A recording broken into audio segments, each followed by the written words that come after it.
నిర్మల్ జిల్లా కేంద్రంలో మున్సిపల్ పారిశుద్ధ్య కార్మికులు సమ్మె చేపట్టడంతో పట్టణంలోని డ్రైనేజీలు రోడ్లపై చెత్తా చెదారంతో పేరుకుపోవడంతో కంపు కొడుతుంది.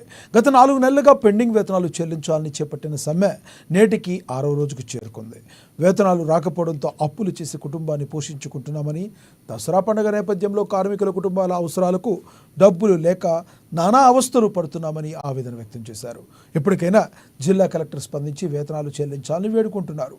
పట్టణంలో ఎక్కడికక్కడ చెత్తా చెదారం, మురికి కాలువలు శుభ్రంగా లేకపోవడంతో దుర్గంధం వస్తుందని, వ్యాధుల బారిన పడే అవకాశం ఉందని స్థానికులు వాపోతున్నారు. అధికారులు తక్షణమే స్పందించి పారిశుద్ధ్య కార్మికులకు వేతనాలు అందజేసి పట్టణాన్ని పరిశుభ్రంగా ఉంచాలని వారు కోరుతున్నారు. మున్సిపల్ కార్మికులకు గత 4-5 నెలల నుంచి జీతం చెల్లించడం లేదని వారు విధులను బహిష్కరించడం వల్ల నిర్మల్ అస్తవ్యస్తంగా అయింది. ఎక్కడ చెత్త అక్కడనే ఉంది. మోర్లలో చెత్త తొలగించకపోవడం వల్ల మురుగునీరు పెరిగిపోయి దుర్గంధం వ్యాపిస్తుంది.